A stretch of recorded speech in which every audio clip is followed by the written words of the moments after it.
Welcome back to North of the Broad. I'm your host, Karen Wyman, coming to you from Baden of Beaufort. I'm very happy to be joined this afternoon by Megan, Executive Director from the St. Elena Foundation. Hello, thanks for having me. I'm so glad that you're here. There's a lot to talk about. We know we had you on as a guest last year when you were in your infancy and planning stages and fundraising stages, and we're just about to open in the old courthouse building on Bay Street, and now that's come to a reality. It's been a busy year. Yeah, absolutely. So Megan, share with the public, if they're not aware about the foundation, its history, just sort of some background so that they know how all this came about. Right, so the foundation itself was established a mere 2 years ago, and a year ago when we were sitting together doing an interview that said, wow, we're really going to gear up, we're going to make something amazing happen for our community, we're going to build the St. Elena History Center. It was a concept, and now it's a reality. So all of the wonderful folks who've been involved in bringing it to light are to be thanked for a lot of heavy lifting and a lot of planning, a lot of fundraising, and a lot of volunteer time that it took to pull it off and to have our grand opening, which we just had in April, and we've unveiled our new exhibit. So unfortunately, I didn't get to come to the grand opening. It was something that I had really wanted to be at, so I missed that, but I'm very excited about bringing my children to the exhibit and to the foundation building on Bay Street. What can I expect as a visitor when I bring my 15 and my 13-year-old with me? Oh, well, they'll have a lot of fun, as will you. It's kind of for all ages. So the Interpretive Center is in a beautiful 12,000 square foot building downtown Beaufort on Bay Street, as you mentioned, in the former federal courthouse. We opened up our new exhibit, which is called St. Elena, America's Untold Story, and that is in the former courtroom, and it is a wonderful exhibit to walk through and learn from and enjoy, and there's some video elements of it, of the story of St. Elena throughout, so you can learn why this area was such an important part of early American colonial activity as the Spanish town was settled here 450 years ago.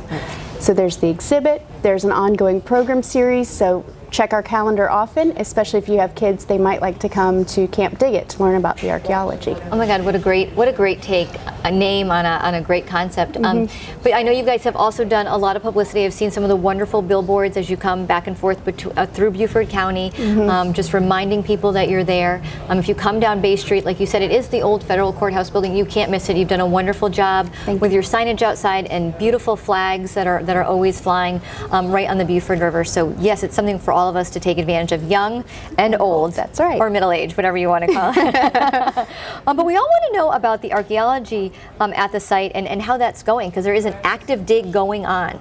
Well, there is action this summer. We're really excited about it. So our exhibit talks about the archaeology that's been done since about 1979, when the site was officially found by Stanley South, all the way through the recent work by Dr. DePrater. And Dr. DePrater is at it again. He's partnered up with the UGA archaeologist Dr. Victor Thompson, who specializes actually in non-invasive technologies. So they're out on the site throughout the summer conducting a field school with graduate students, and they're using some interesting ways to see below the surface without actually using a shovel. And we're really, really excited about what they may find by doing that. And we're hoping we can map the entire site for the very first time. Wow, sounds exciting. I mean, what a great project for you to be involved in.